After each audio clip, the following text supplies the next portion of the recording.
Hello everyone, so sebelumnya makasih udah klik video ini. Kenalin, nama aku Halimah, dan di video kali ini aku mau ngejelasin pemahaman bahasa Inggris dalam film 500 Days of Summer. BTW, sebenarnya film ini tuh udah lama, tapi masih jadi favorit aku sampai sekarang. Karena pertama, cerita itu unpredictable dan ya di sini banyak original soundtrack yang enak-enak gitu. Semoga penjelasan kali ini dapat berguna untuk kamu bisa memahami percakapan bahasa Inggris sehari-hari. So, let's jump right in. Damn. I know. She's pretty hot. It sucks. Why is it pretty girls think they can treat people like crap and get away with it? Centuries of reinforcement. You know what? Screw her. I don't care. She wants to be that way, fine.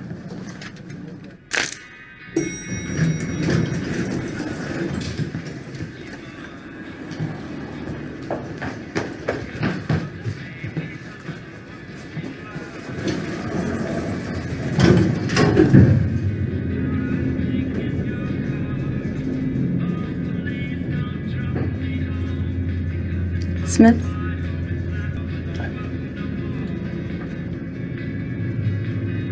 I love the Smiths. Sorry? I said I love the Smiths. You've good taste in music. the Smiths? Yeah. To die by your side is such a heavenly way to die. I love them.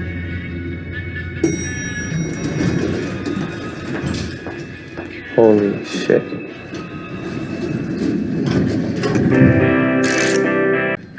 Damn. I know. She's pretty hot. Oke, di kalimat pertama ini ada I know she's pretty hot. She's ini merupakan singkatan dari she is yang kemudian dilebur jadi satu jadi she's.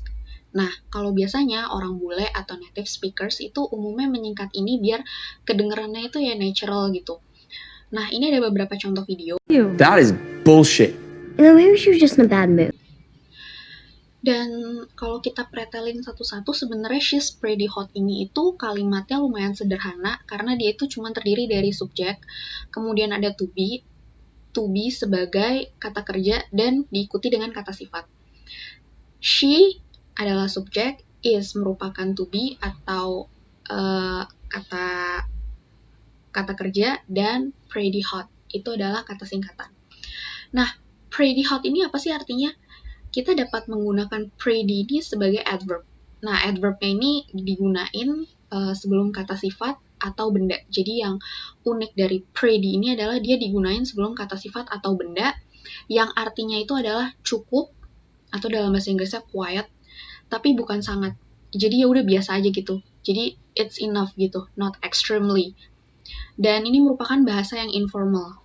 Hot ini merupakan kata sifat yang secara harafiah itu dapat menggambarkan seseorang yang menarik. Jadi, kalimat ini menyatakan bahwa Summer, karena dia ngomonginnya she's itu dia mengacu ke Summer, adalah orang yang cukup menarik. It sucks. Why is it pretty girls think they can treat people like crap and get away with it? Why is pretty girls always think they can treat people like crap and get away with it? Frasa yang kedua itu adalah like crap and get away with it. Si cewek ini tuh bisa memperlakukan orang seperti sampah dan ya udah dia pergi gitu aja. Intinya kalau di bahasa Inggris kayak gitu. Nah, like ini itu sebenarnya maknanya bisa dua. Jadi dia bisa maknanya bisa suka atau seperti. Like yang untuk menyatakan ekspresi mencintai atau menyukai itu biasanya adalah kata kerja. Jadi kata ini bisa berubah-ubah sesuai dengan tenses yang digunakan atau sesuai dengan waktu terjadinya. Misalnya bisa like, likes, atau like. Jadi tergantung dari kapan kejadian itu terjadi. Like yang di sini itu sebenarnya bukan kata kerja, tapi dia merupakan sebuah kata sifat atau adjektif. Jadi kalau dalam tenses apapun, like yang seperti ini akan kata-katanya itu hurufnya akan L-I-K-E. Jadi like aja, nggak bisa jadi likes atau jadi like. Crap itu adalah slang. Ini adalah slang, jadi ini informal words atau kata-kata yang tidak informal yang berarti adalah sampah atau sesuatu itu benar-benar. Jadi ini merupakan hal yang buruk. Centuries of reinforcement. Kemudian yang berikutnya adalah centers of reinforcement. Apa sih centers of reinforcement ini? Jadi ini sebenarnya adalah metode yang udah dilakukan sama wanita selama berabad-abad. Karena dia ngomongnya centuries, berabad-abad gitu. Nah, metode reinforcement ini apa? Ini sebelum kita balik, ini tuh ada teorinya gitu.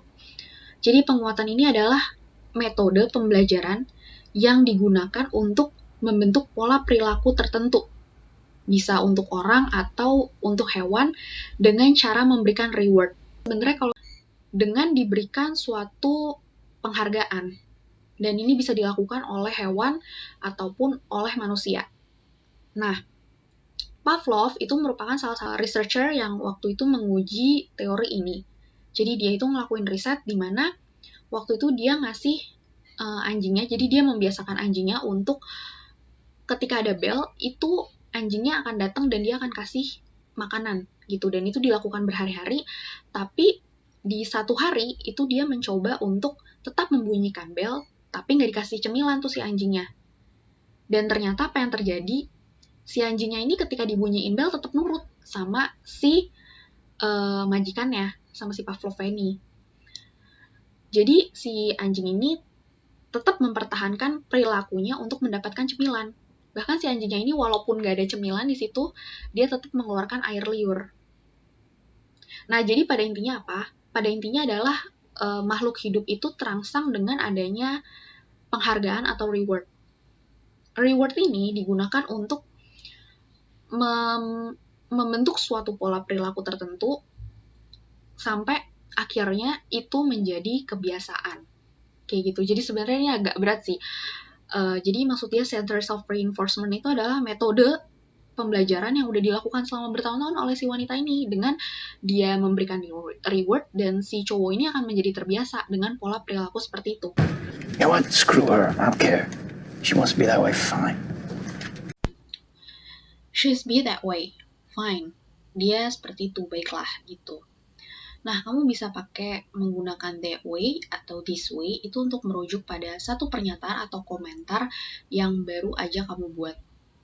Jadi kalau kamu mau merujuk atau mengarahkan pada pernyataan yang baru aja kamu omongin, kamu bilangnya pakai that way. Nah, that way di sini tuh apa sih? Nah, sebelumnya itu kan dia ngomongin kalau misalnya si Summer itu adalah orang yang memperlakukan orang lain itu seperti sampah dan meninggalkan gitu aja. Jadi yang that way yang di sini yang dimaksud adalah yang itu, gitu.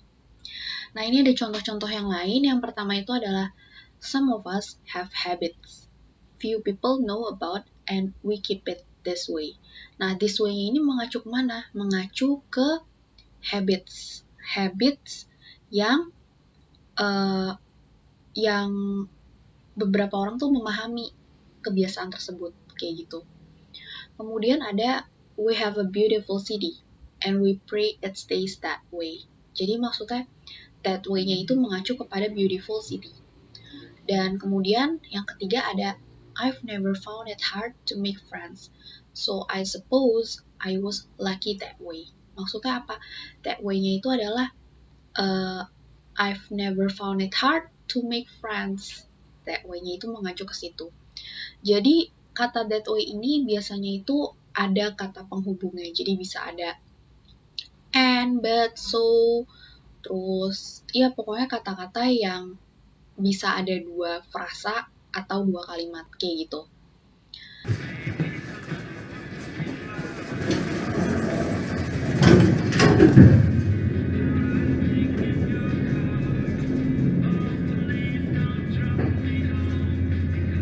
Smith?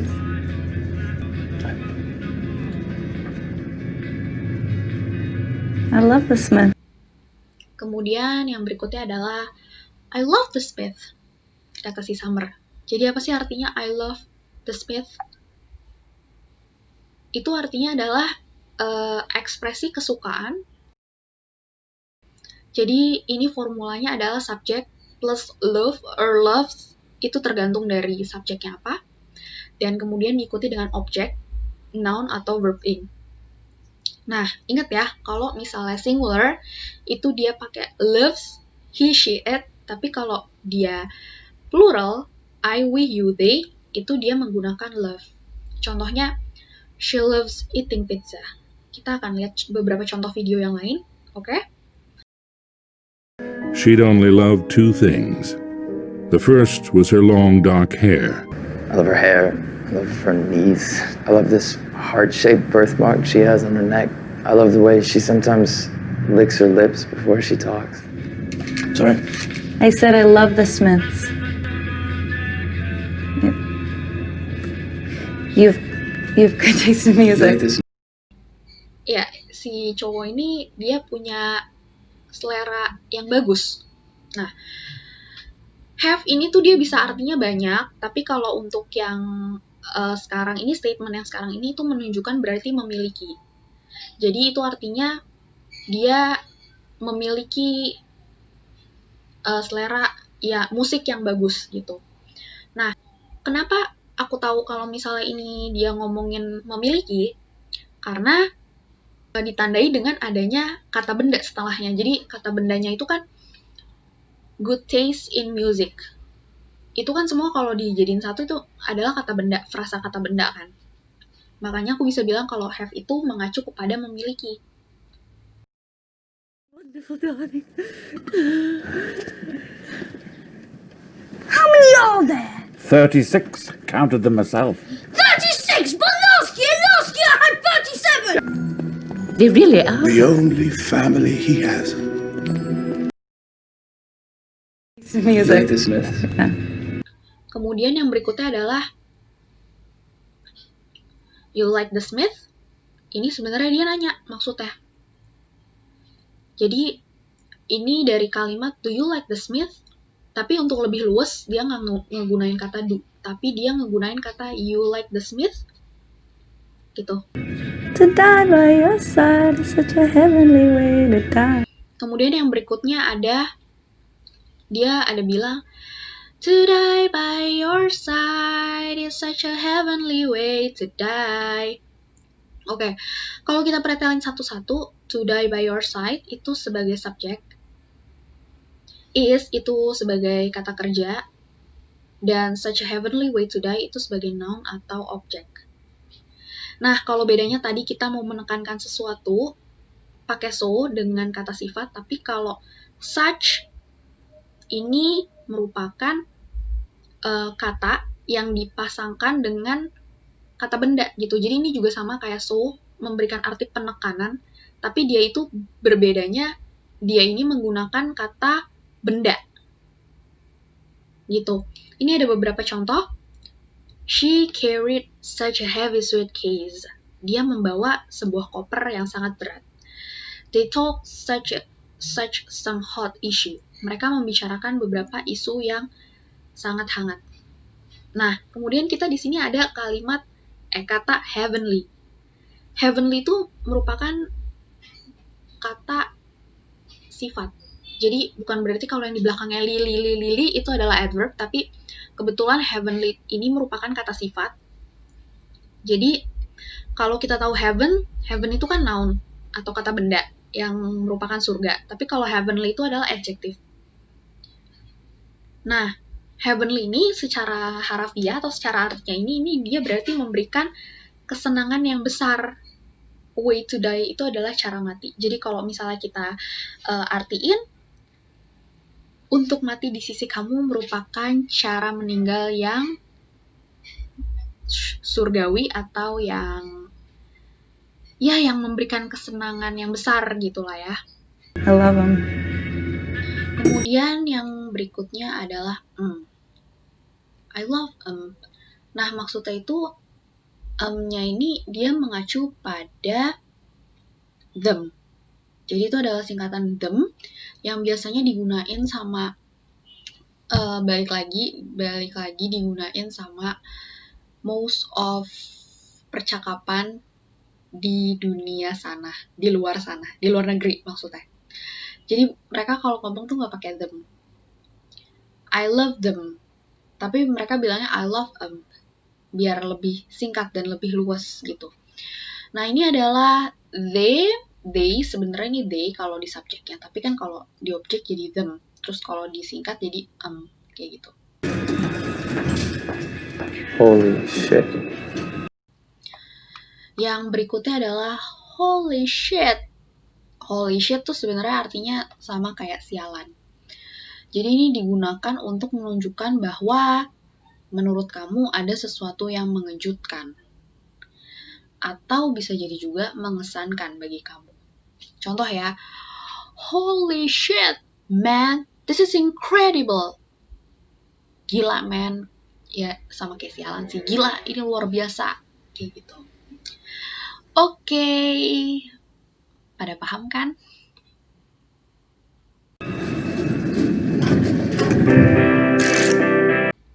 Oke.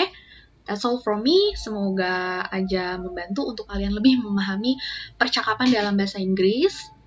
Please like the video and comment down below. If you are interested, let me know. Tulis aja di komen. Makasih udah nonton. Bye.